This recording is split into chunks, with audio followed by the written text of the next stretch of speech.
I started out with the family in the restaurant business, and then I was fortunate to meet my business partner Jake in 2009. That's when we started investing in multifamily real estate. We've been really focusing on buying apartments. If you're deciding or thinking about getting into real estate, now is the time. It's only the right time when you're ready. Focus on your mindset, pick a niche, and start investing. Multifamily is a slow get rich kind of business. And listen, it took us 18 months to find the first deal. If one of those three is off, the wheelbarrow tips over and your investment is in jeopardy of losing money. I hate politics, and both parties, from my opinion, suck. The Democrats want low interest rates because they want low unemployment. What happens is, you know, you have money going into the market, and the Republicans like that because asset prices increase.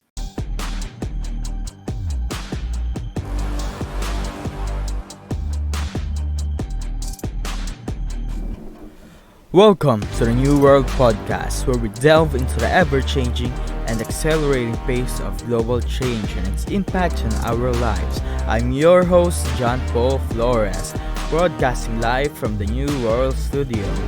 Today, we're diving into the world of AI and automation. As an enthusiast and expert in lead generation, I will guide you through understanding and leveraging these technologies for your business and for your personal use. And don't forget, AI and automation might be unstoppable forces, but that doesn't mean you are powerless. Tune in to learn how to make them work for you and not the other way around.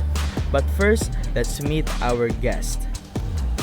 Welcome to the New World Podcast, where we navigate the changing world around us. I'm your host, John Paul Flores, specializing in lead generation AI automation, here to help you understand how our world is changing and what it means for you. In this episode, we dive into the rapidly evolving landscape of real estate investing with multifamily expert Gino Barbaro. As the co-founder of Jake and Gino LLC and a leader in real estate education space, Gino shares his insights on how strategic investments can lead to financial independence, and you will discover the proven three-step framework: buy right, manage right, and finance right. And also, we're gonna be discussing his new and upcoming book, Happy Money, Happy Family, and Happy Legacy. Talk about a catchy name. Gino, it's a pleasure to have you on the show. John, thanks for having me on. It's an honor and a privilege to be talking to you about money, about family, about multifamily. Thanks for having me on, brother. By the way, before we begin on the in-depth questions, because I do have some, can you give us a quick intro on who Gino is? What's your expertise, experiences, and what keeps you busy these days? Well, the answer to that question is I don't know if I have any expertise. The only thing I'm really an expert at is really working hard, making mistakes, and trying to figure it out. I started out with the family in the restaurant business years and years ago with my father. We opened up a small family restaurant in New York. I ran that for almost 20 years. And then I was fortunate to meet my business partner, Jake, in 2009. That's when we started investing in multifamily real estate. And some may say, well, why multifamily? I couldn't do single family homes, fix and flips, because I already had a full Yeah, time job. So that's why I got into multifamily. We started investing, Jake and I, back in 2011. And since then, we've been really focusing on buying apartments. that's pretty, ballsy of you, starting a real estate investing when it's after just the recession. Why did you decide to do that? That is a great question. And for anybody listening, right now, everyone's running for the exits. Right now, Yeah, everyone's afraid. Right now, if you're deciding or thinking about getting into real estate, now is the time. Just like when I started back in 2011 with Jake, it's only the right time when you're ready. I was ready. I was fed up. I was working 50 hours a week at the restaurant. I was making less money. I had no future. I was on a hamster wheel. That's how I felt. yeah, So I said, I need to try something different. I like real estate. Let me try multifamily. And listen, it took us 18 months to find the first deal. It didn't happen overnight. Really, that's the important thing. I think John Maxwell says it best. His quote is, "People want to do what I do, but do they want to do what I did?" 18 months for that first deal, then 3 months after, there was a lot of work. So if you're considering getting into real estate or thinking about it, turn off the news, focus on right now on your economy, focus on your mindset, pick a niche, and start investing in real estate right now. before we talk why you should go into multifamily, I think it's also important to talk about what kind of people are actually the people that should not get into multifamily homes? That's an awesome question. If you're the type of person that is what's the word? A junkie, if you're an addict, if you like to do transactions, if you're a gambler, in the book Happy Money, Happy Family, Happy Legacy, I talk about money personas. A money persona is basically a persona that you take on, and there's 5 or 6 of them. I have 5 laid out, but there's I call George the Gambler. George the Gambler gets these dopamine hits. He likes to buy deals. He likes to flip deals. I would think of George as somebody who likes to deal and invest in crypto. He likes to go to, the casino, likes to gamble. Multifamily is a slow get rich kind of business. It's a business where you may do 1 or 2 deals a year, but on those 1 or 2 deals, it's a business and you need to build the business and manage the business. We always say, Jake and I, we've got 9 kids between the 2 of us. When you have a child, it's not as if you have the child and you abandon it. You've got to grow the child. You need to understand that. And I think the other analogy that I like to make is multifamily is like a farmer. My parents, both immigrants from Italy, they were both farmers back in Italy. Here in the US, I have farm at my house right now. The farmer, what does the farmer do? The farmer plants a seed. After he plants a seed, he takes all the risk up front. He needs to do the work, or she needs to do the work. They need to water it. They need to actually take care of the weeds. They need to pray that no bad weather kills the crops. And then months later, they pick the harvest. And it's very similar with multifamily real estate. You may buy a deal today, a 20 or 30 unit. You may not get paid for the first 3 or 4 or 5 months operating that property, but there is a cash or a windfall or profit at the end of the rainbow if you do it well. And it only takes one of these deals to set you free. But if you don't understand, I think all facets of real estate need to be looked at as if you're investing in a business. And I think most investors, especially newer ones, don't understand that. Whether you're buying a single family home or you're buying a 20-unit apartment complex, you are buying a future stream of revenue. Every single one of these deals should be dealt with income over expenses. That's what business is all about. And anybody looking to get into real estate and the person who wants to really excel at multifamily understands that. They understand that they're buying a business. They're adding value through that business, whether they're renovating the properties or whether they're working on the operations. And their goal is to increase the income, hold that property, and just rinse and repeat. And at times it may seem boring, but if you stay on that path and you have diligence and you have discipline and you have work ethic and you don't have that shiny object and you're not George the Gambler jumping around, one of the best vehicles you could actually use to invest. So multifamily homes, in one word, a sense that you'll need is patience. That's a great, you know what? I said a lot. I couldn't have said it any better than that. Patience and Yeah. persistence. I love that, John. By the way, since you said that your first deal took you 18 months, and I think a lot of people will hear that and say, maybe he didn't look fast enough, or maybe he didn't work hard enough for those 18 months. Can you let us know why it took 18 months and what kind of work it actually takes to buy your first multifamily home? That's a great question. I have a story in my life where I like to say life before Jake and life after Jake. Life before Jake, for me as a real estate investor, I was all over the place. All I was looking for was deals. I didn't understand what a deal was, but as you talk to investors, all they're looking for is I've got $50,000. Where can I get the best return? Well, that's what I was doing. And I was making tons of mistakes. When I met Jake and I had gone through a couple of mentorships and I had gone through coaching, I understood this framework that we created: buy right, manage right, finance right. I finally had a process or a system or a framework that I could follow. And we started following it because you know what? You need to buy the deals properly. You need to create criteria. You need to finance them properly. But ultimately, you also need to manage them. That's why we call it wheelbarrow profits. We picture a wheelbarrow with the 2 back legs of the wheelbarrow as buy right and finance right. Once you bought the deal and once you finance it, those 2 legs are fixed. The wheel of the wheelbarrow is the manage right, right? That is the wheel that's in constant motion. If one of those 3 is off, the wheelbarrow tips over and your investment is in jeopardy of losing money. And I lost a lot of money early on because I didn't understand that framework. And for Jake and myself, it took us 18 months because we didn't understand the framework. And the other thing that we did that was really bad in our situation, and most beginning investors' situation, is we didn't treat the real estate brokers with kid gloves. They're the ones who are bringing you deals. They're the ones that you need to go out of your way and treat them really well. You need to sell yourself to a broker. Jake was a salesperson, so he was trying to, what as we say, posture up. But at the same time, the broker is the one who's bringing you the deal. So you really need to treat them well. You need to do what you say and say what you do. When they send you a deal, underwrite the deal. Go do property tours, have constant communication. And when we started doing that, all of a sudden, a lot of doors started opening up. With that framework and with working well with brokers, we started closing a lot more deals. Do you think your success, one of the biggest contributors, is the fact that the brokers actually like working with you? Oh, I mean, I think in business, that's so underestimated. You think of all the people you work with, all of people in your Yeah. sphere. If you can't go sit down and have a beer with somebody and enjoy having a conversation, you can agree and have disagreements with somebody. But if your values don't align, and that's why our partnership is really, I think Jake and I is based on values, based on, what we look at through long-termism, through commitment, and we talk about values-based decision making. And I think for us, when you're dealing with brokers, they have a challenging job. They have a buyer who wants to steal a property, and they have a seller who wants to sell it for as much as possible. And they're stuck in the middle. Over the last couple of years, sellers got their prices. Now prices have really dropped and buyers have the upper hand, but sellers still don't want to sell. So if you're coming in and you're trying to be a buyer or a seller, you really want to work with that broker. You want to treat them as great as possible. You don't want to string them along. Want to be honest with them. I'll give you an example. Right now, if you're looking at a deal and a deal is priced at, let's say, $2 million, and you know that deal is not worth $2 million, it's worth $1.5 million, let's say.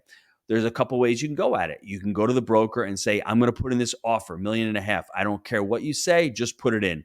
Or you can say to the broker, hey, Mary, my offer is $1.5 million. Is it okay for me to put it in? It may seem a little bit low. What are your thoughts?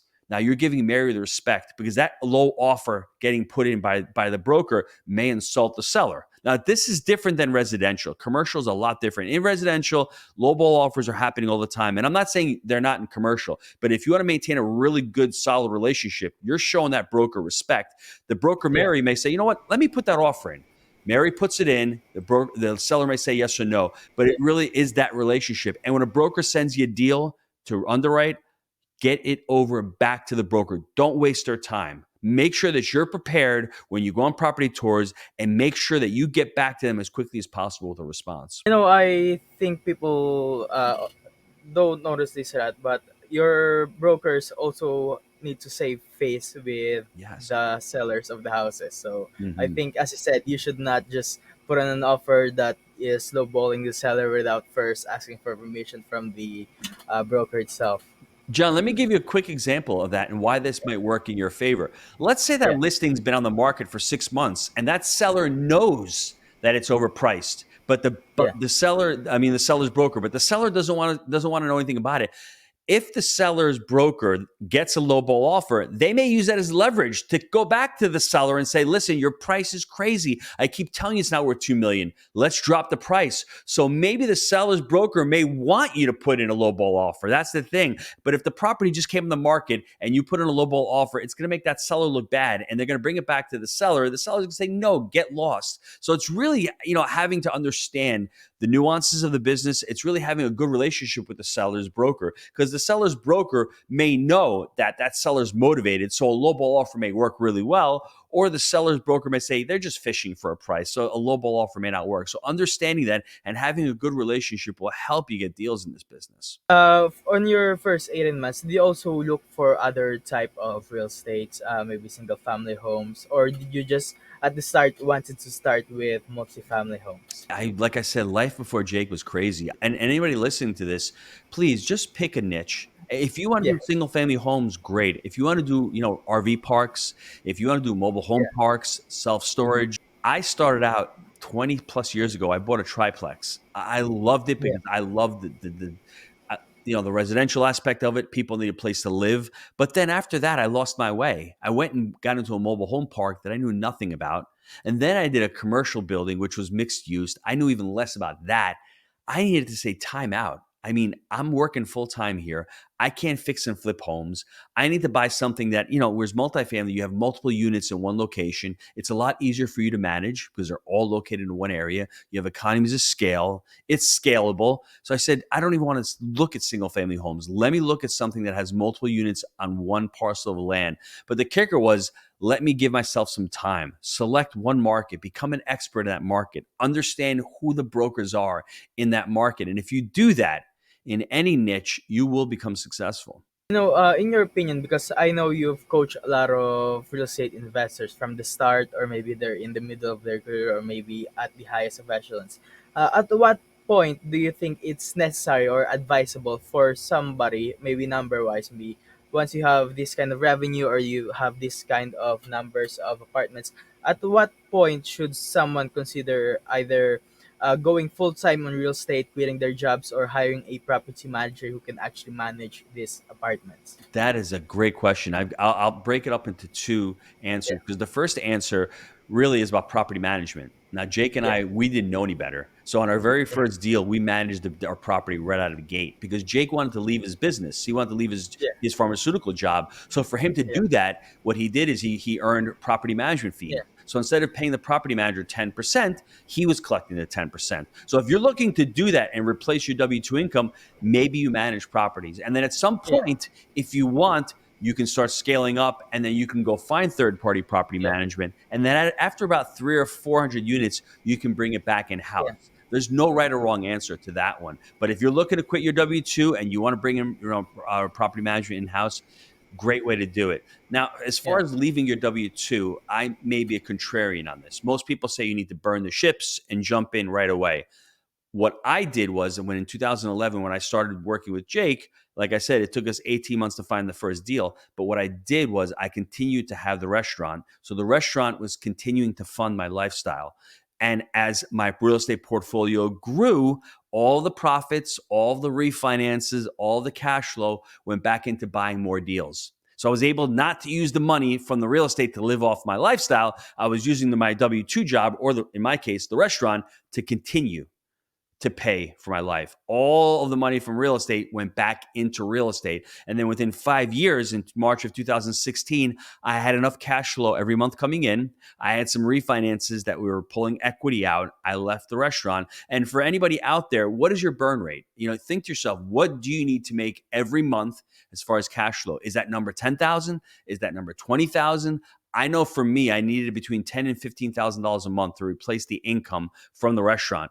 Once I hit that number, I still waited a little bit because, John, I had 6 kids. I was living in New York. It wasn't an inexpensive life. Even though I wasn't spending money, it was just expensive between income taxes, property taxes, all the different expenses I had up in New York. I just needed to be wise about it. So for me to hold on to my W 2 or that business for as long as possible was a benefit to me. All knowing in the meanwhile that I had burned the bridges or burned the ships in my mind, I still needed to be diligent and I still needed to plan it out. And I'm just anybody listening to this, if I could say to you right now, if you commit to the next 5 years and you start investing, in 5 years from now, you're able to leave your job and go into real estate full time. Would you do that? And I think most people on this call would say, yes, I'll dedicate the next 5 years of my life to be able to do for the next 30 years whatever I'd want to. And I don't think most people need 5 years. I needed 5 years because, like I said, I had a big family. I had a business that I couldn't just walk away from. I was working with my brother. So it took me a little bit longer. But if you plan it out, give yourself some time, take the proceeds you're making from real estate and then reinvest it into the business, once you leave that job, you're going to be set and stable. You've built the foundation to be able to leave. I love the phrase burning the bridges, but I think in real estate it doesn't translate much, or I think you should not do it in real estate. Yes, I would Yeah. agree. It's great if you're maybe you have a 9 to 5 and you said, I don't want this normal fixed rate salary. I want to make as much as possible. I'm gonna burn all the bridges. I'm gonna to go to sales. Sure, that's great motivation. Yes. But if you have hundreds of thousands in savings, and you said, I'm just gonna quit my job instantly and have no knowledge in real estate and just gamble all my money. I think that's a stupid thing to do. Absolutely. And that's the thing. Well, when I'm saying burning bridges or burning ships Yeah, is one of the things where you're not going to turn back. You've made yeah, the decision's in your mind. Now, what's the next step? The next step yeah, should be education. The next step should yeah, be like I absolutely. did, the mentorship. And then what happens is all of a sudden you start saying to yourself, wow, I'm getting lucky. Deals are coming my way. I may even find a partner. And that's what happened to me. By the time I got educated, I was lucky enough that I found Jake. Jake came into my life at the right time. He knew nothing about real estate. I was the one who actually had the business plan. I had the knowledge. And then when Jake moved down to Knoxville, Tennessee, that was the market. He was the boots on the ground. So the Yeah, partnership, we both provided a ton of value to the partnership. And I think that's what people need to understand. Burn the bridges, burn the ships. But the next step really should be, hey, I'm going to continue working my job, but I really need to learn this business of real estate. And I really need to be yeah. investing in myself and investing in real estate. So basically, don't just burn the bridges and take the next leap to the Yes. canyon. Yes. Actually, do the hard work. Yes. Yes. Absolutely. You emphasize the importance of your framework. Can you explain it more, and which part do you think is the most important and hard to learn? Oh, that's another great question. I mean, how much we can go on this for hours, but I'm going to try to rip it down as simple as possible. To me, I think the most important, honestly, and the least sexy is manage right. Most Yeah, educators out there do not teach manage right because they're not vertically integrated. We own over 1,800 units, no syndications. It's just me, Jake, and a business partner. We have over 80 team members, so we're vertically integrated. We manage our own properties. And right now, we see a lot of distress in multifamily because the operators are not operating properly. It's great when the rents are going up. It's great when the economy is good, but when things pull back, if you don't know how to manage a property, you're not going to make money on that property. Now, it's just as important. People always say, hey, you make money when you buy real estate. It's true and it's not true, right? It's true because you're getting in and you're paying a certain price and maybe you're locking in a price, but you don't make money until you sell real estate or you exit it. What do I mean by that? You can buy a building for $2 million. You're still making cash flow. But 5 years from now, if that property is worth $5 million, you just have locked in $3 million in equity. You need to exit that, whether it's a sale or it's a refinance to pull the equity out.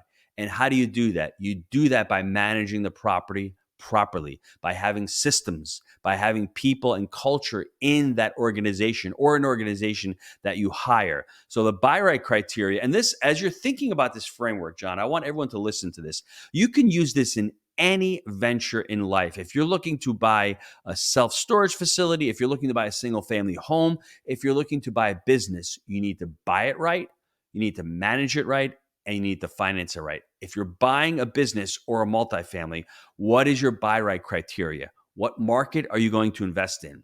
What type of asset is it going to be? Where's the location in multifamily? What's the median income? So the same thing, if you're buying a business, well, what kind of business? What's the price point? What value am I going to produce? What's the business plan? You need to understand what your buy right criteria is. My mistake early on was I had no criteria. All I was looking for was a good deal. Well, what's a good deal? If you don't know what a good deal is, you're not going to have the buy right nailed down. Then the finance right is it's a little bit more of an elevated topic, but financing, are you going to finance the business yourself? Or are you going to use creative financing like seller financing or master lease options?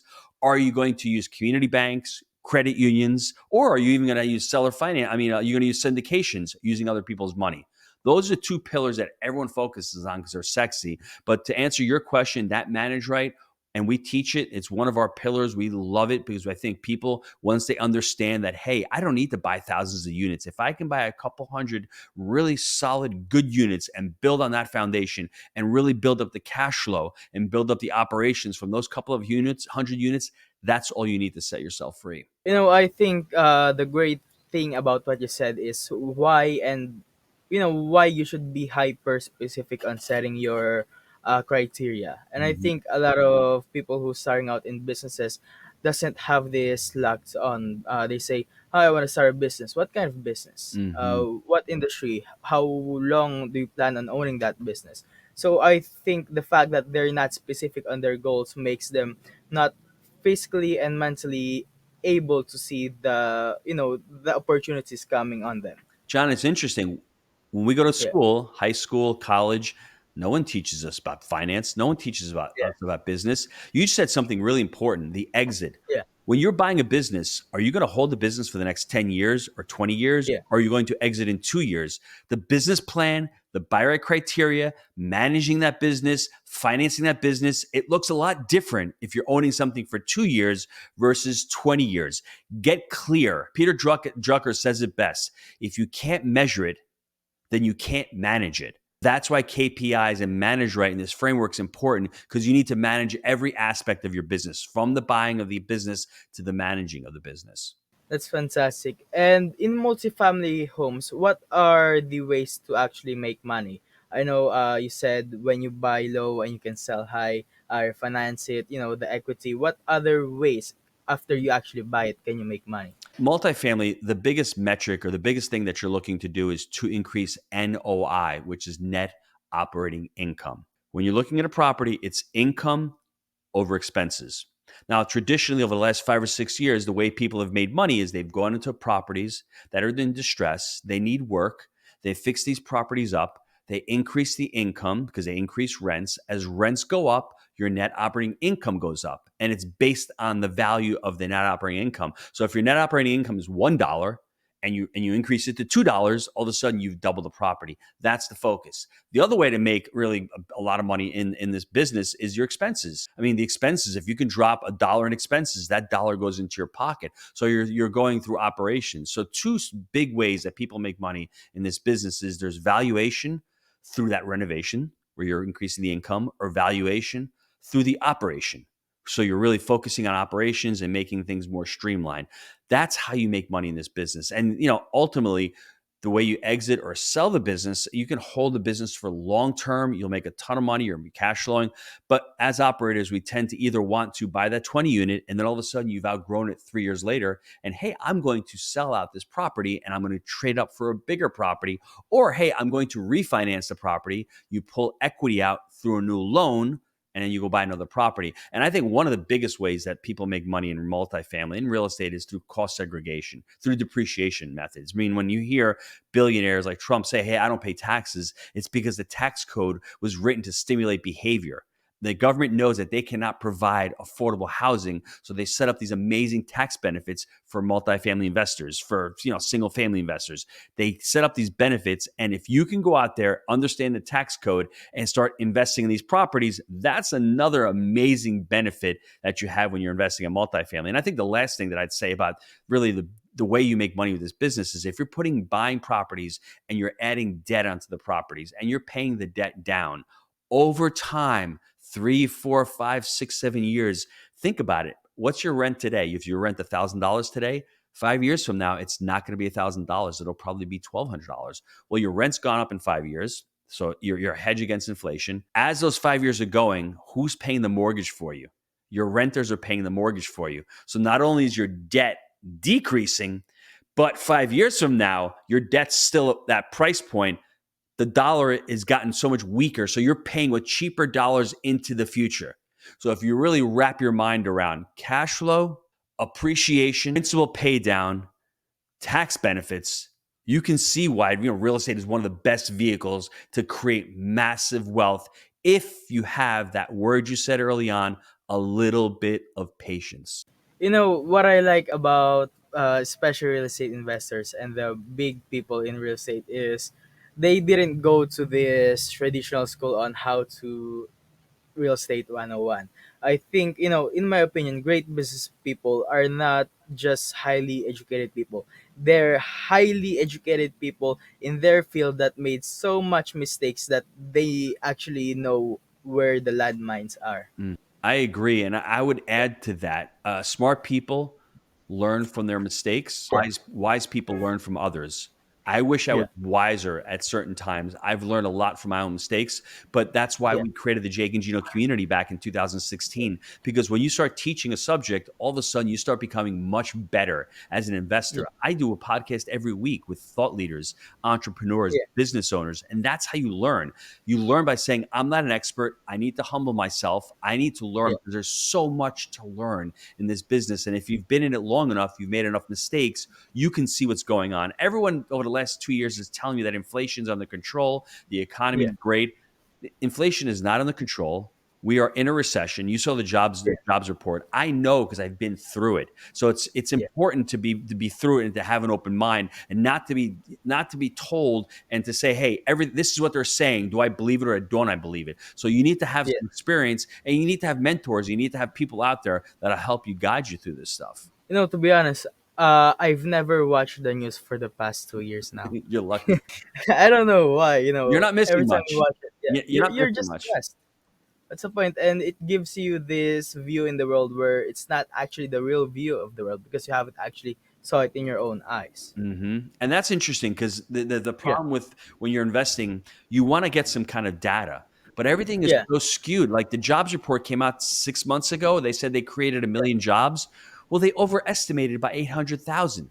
The Fed dropped rates 50 basis points 2 months ago. Well, the 10-year Treasury is up to 4.27. It's up 50 basis points. So the insanity is they're telling you this, but this is actually happening.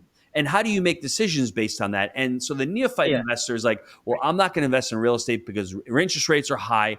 It doesn't matter where interest rates are. If you're an investor, you're looking to buy a deal based on what the cost of capital is today. If it makes sense based on the cost of capital yeah, today, can you imagine 2 years from now when rates do drop, the deal is going to look phenomenal. yeah. And because they're the level playing field. Even the people who are buying houses, even the people who are investing, even the people who's buying thousands of doors in once, they're gonna pay the same interest rate, if Mhm. I'm not That's right. mistaken. You're right. Yeah. Absolutely. I agree. So Great it's point. it's still on you. It's still on you. It's still Mhm. on you to actually find a great deal. So I don't think it's a great reason at all to actually use that. Hey, the rates are so high. It's scary right now. Well, that's also what's happening to Gino Barbaro, That's to right. his business partner Jake. And what are they doing about it? They're still trying to find the best deals. And Mhm. I think people should look more into that. And yeah, John, I want to say one thing because this is important because what you just said is so important. One of my mentors once told me behaviors are belief driven. yeah, You believe there's no deals out there. And if you believe interest rates are going to hold you back from doing a deal, then guess what? That's your reality. And you're not going to pick yeah, up the phone and you're not going to go talk to brokers and you're not going to talk to people about partnering on deals and you're not going to look for investors. That's your belief. I'm not saying you're right or wrong. You can make yourself right or wrong. I thought yeah, 2011 was the best time in the world to get into real estate. Was I right? Was I wrong? I mean, obviously ended up being pretty good, but a lot of people back in 2011 sat on the sidelines and said, hey, this is not a good time to get into real estate. Now, I'll guarantee you 99.9% of those people would come back and say, man, I missed a good time.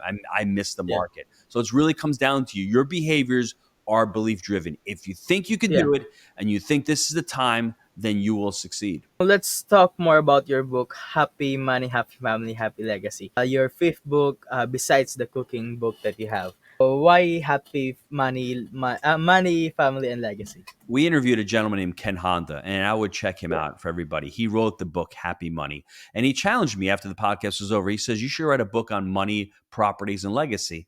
And I'm like, I don't want to write another real estate book. But then I wanted to write what was on my heart and what I wanted to leave. And, having 6 children, family is really important to me. I think as a society, you can see the degradation of society once you've seen the dissolution and the disruption of the family unit. That's just my opinion. I think is grounded in fact, but we can argue about that. But as you can see, the family structure is starting to deteriorate when there's not a father and there's not a mother there, and you don't have the true role models. Things start to fall apart in the home. Now, I wanted to be, I don't want to say a shining light, but I wanted to be a role model for others to say, hey, money's great. You need to really focus on money, but that's not the only thing we need to focus on. We need to create money that's happy. And when you hear the word happy money, the way I describe it is money that's energetic, money that's flowing to you, money that you create with positive energy. You want to create that versus unhappy money, working at a job that you hate, working in the restaurant, washing dishes. That was unhappy money. I didn't want to create that unhappy money.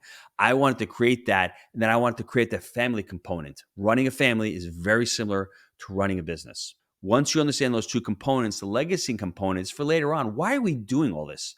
I'm doing this because I want to leave a legacy of happiness for my family. I want to leave a legacy of values for my family. I want my family to have a great relationship with money.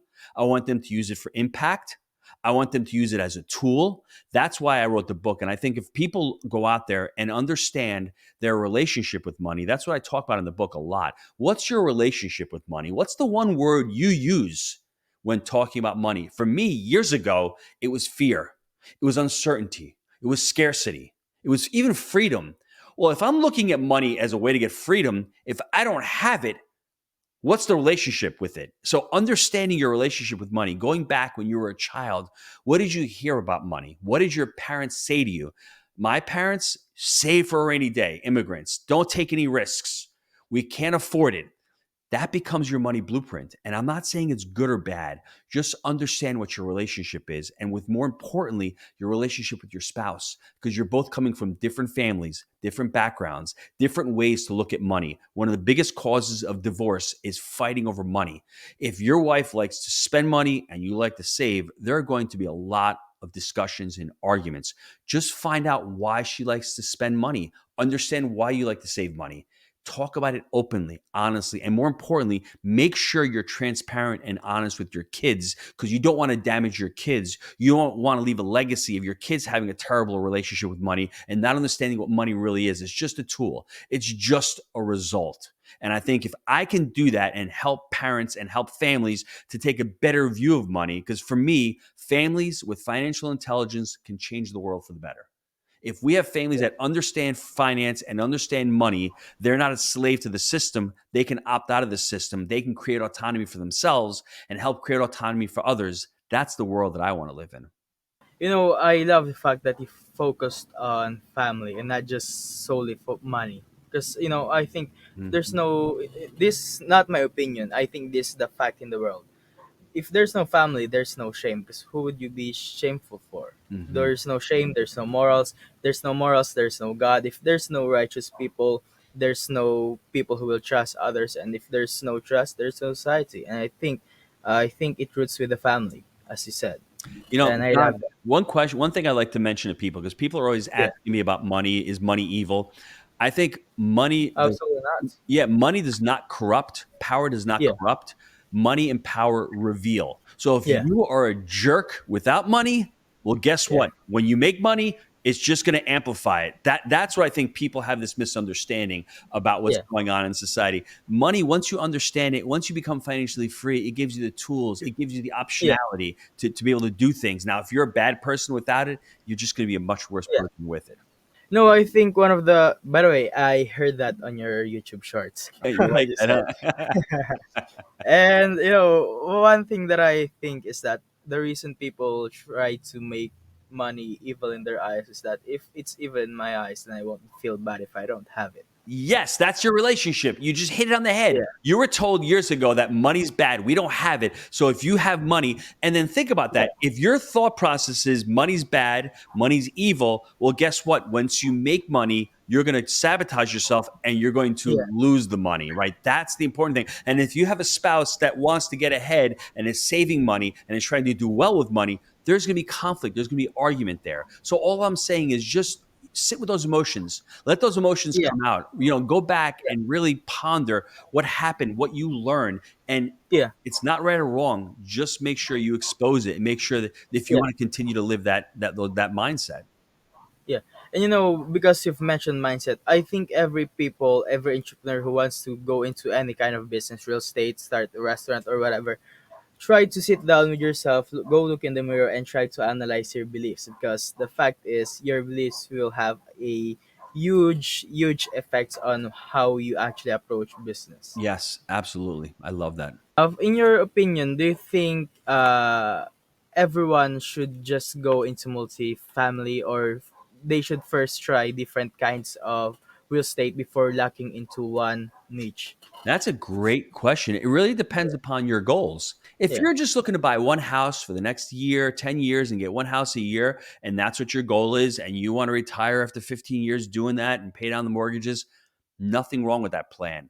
If you want to say to yourself, I want to build a business that's scalable, I want to be able to hire property managers and maintenance techs, and I want to be able to do it on the side, I think multifamily is a great way to do it. If I'm a doctor and I have a ton of money, but I don't have a ton of time, Well, I'm going to go out and find somebody who's operating these deals, and I'm going to invest in a syndication. Why would I buy a couple of single family homes with that money when I can go out and I can find other people doing it for me? So it really comes down to your goals. But I'm here to say, if a pizza guy and a drug rep can get into multifamily right away, there's no reason why somebody listening to this can't do it as well. That's the limiting belief on you. You just need to understand how to get into it. If you don't have money, you learn seller financing. You learn how to raise capital for deals. Don't let the lack of money stop you. I think the lack of education usually ends up stopping people, and the lack of people thinking, well, I can't do it. Well, he can do it. He's got 1,800 units. I started out with 0 units just like everybody else, and I just 1 or 2 deals a year.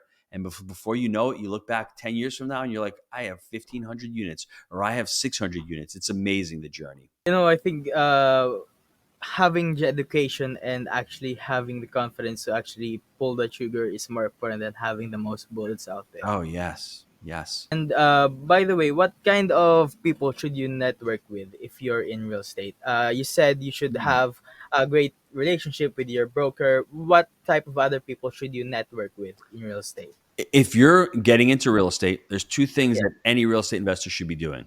yeah, They should be sourcing for deals and they should be sourcing for capital. So when you get into it, you better make sure that you're telling everybody, your uncle, your aunt, your friends, your church members, that, hey, I'm getting into real estate because you need investors. So when the deal comes, you have the capital for that deal. So you should always be talking about what you're doing to other people. Now, as far as the business world, that opens up a different can of worms because you want to create a team. Multifamily, we say, is a team sport. So who do you need to work with? Well, you've got property managers that you want to be starting to talk to. You want to start to talk to CPAs, attorneys. You're going to be talking to contractors, appraisers, everyone in the real estate space itself. But first and foremost, as you're building a team, you want to talk to as many real estate brokers and get on as many of their lists as possible. when you were learning, what is the biggest mistakes that you made when you're starting out, Oh. maybe in your first few deals? And what type of advice or lessons did you actually learn from those? The biggest mistakes, John Paul, Yeah, for me early on was I didn't have a buy right criteria. I just bought yeah, deals because I said, hey, this deal looks good.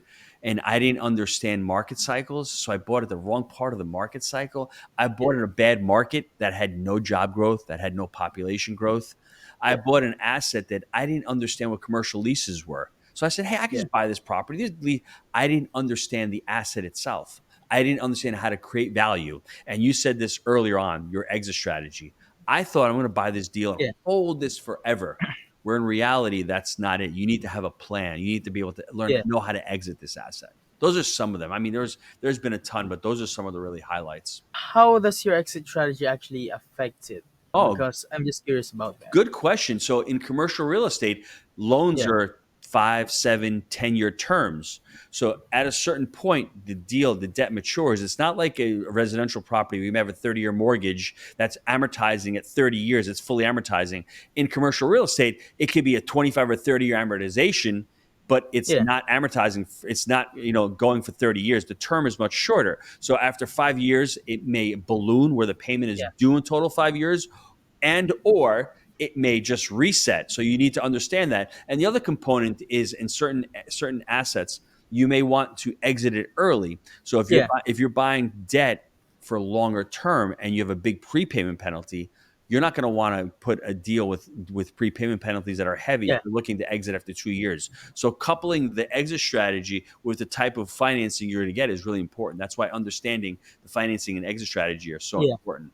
Does that make You sense? know, yeah, it is. It does. And in other type of businesses, in other people, I think the biggest thing that they're thinking is, inflation is the biggest enemy. But I think, correct me if I'm wrong.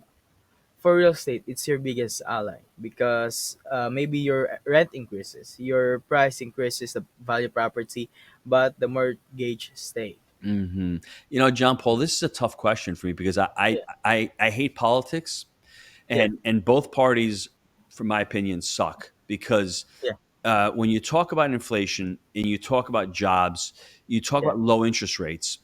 The Democrats want low interest rates because yeah, they want low unemployment. Great, you have low interest rates, low unemployment. You have rampant speculation.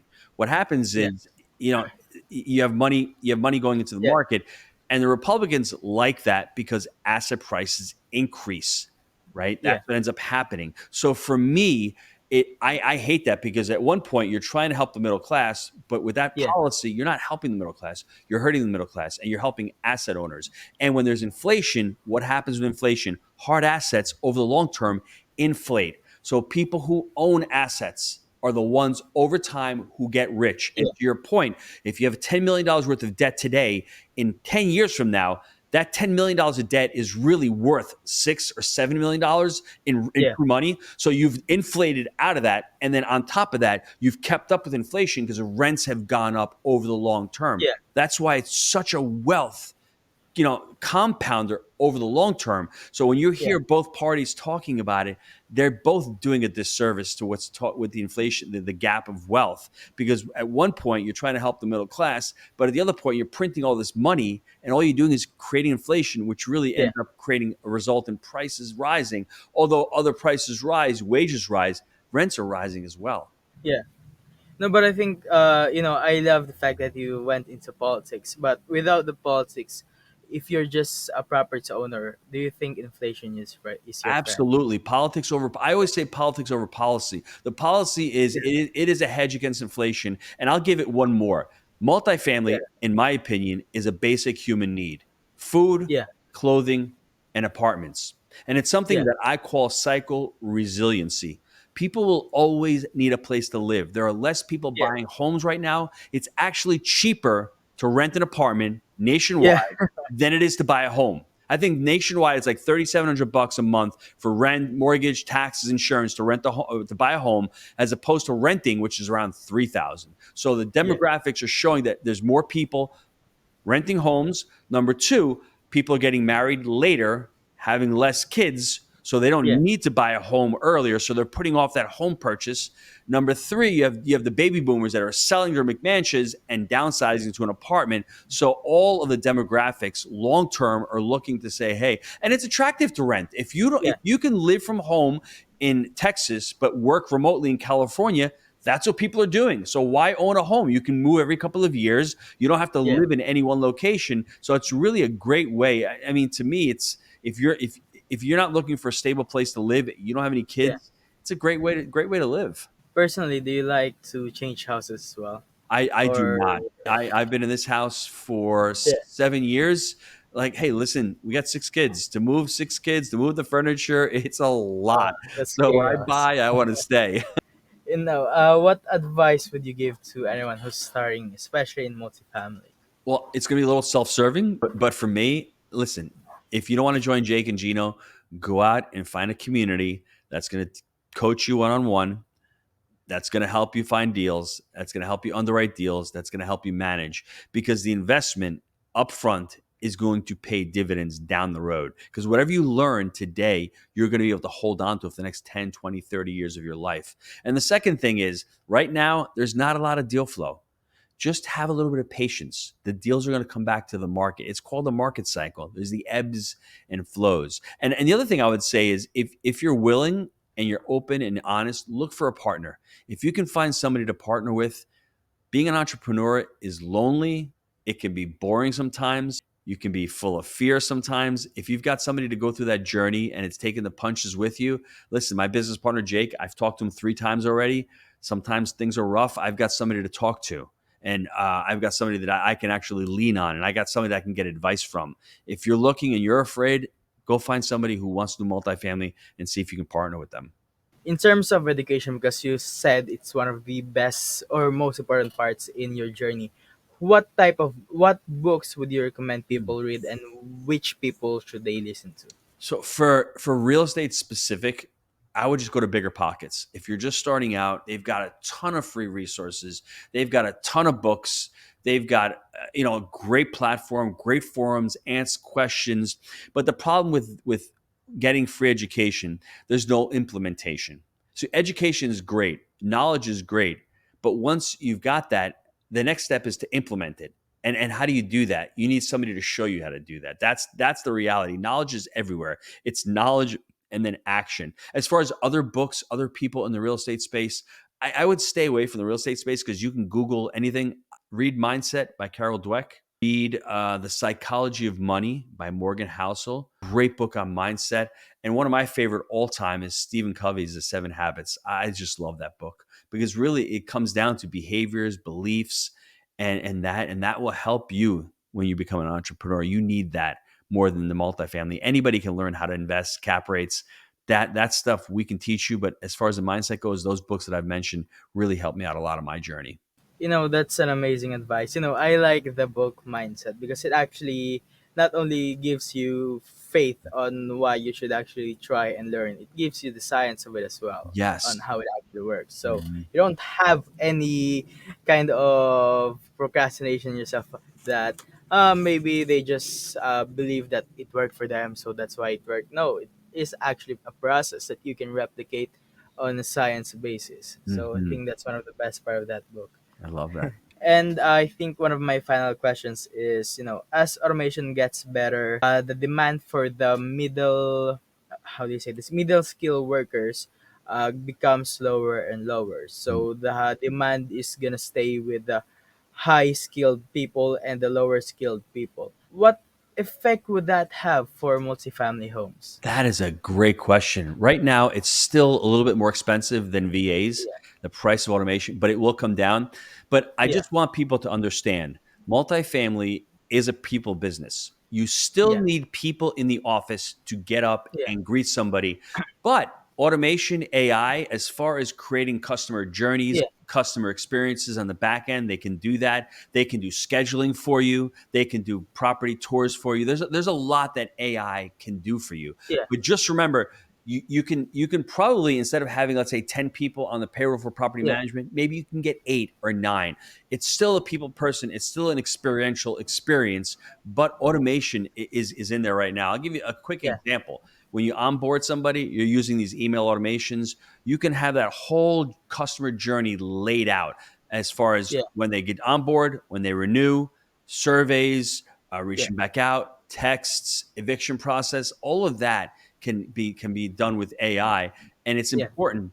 It's not going to take the place of a lot of these employees. It'll take the place of a lot of them. They'll do it a lot more efficient, but you yeah. still need people in the office. And what about the fact that the automation can lessen the middle class? Do you think your customer base could be affected with that? Well, I think that customer base is going to find a job elsewhere. It's happened throughout, I think, history. Yeah, As far as you saw what happened when the internet came, we were supposed to lose all these jobs. It didn't seem as if we lost all these jobs.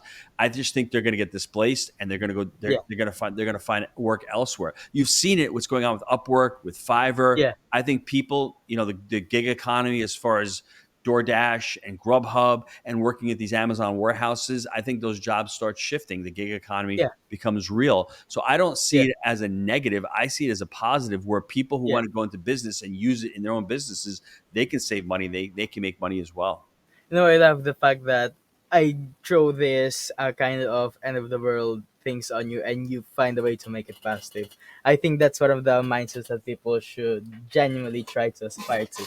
Do Mhm. you have any final advice on people before the end of the podcast? For me, I'm going to drive home this aspect of money. Yeah, Money is a really emotional topic for a lot yeah, of people, for the vast majority of us, myself included. I adopted that scarcity mindset with money early on. I was always trying to hold on to it. I was always afraid of losing it.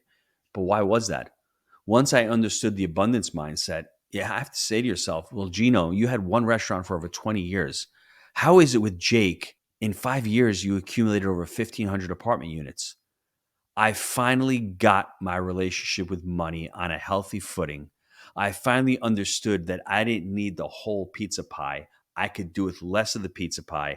I could show more abundance. And through that abundance, I was able to grow and to make more money. So for you out there, if you're struggling with money and you don't understand, what your relationship is, take some time out.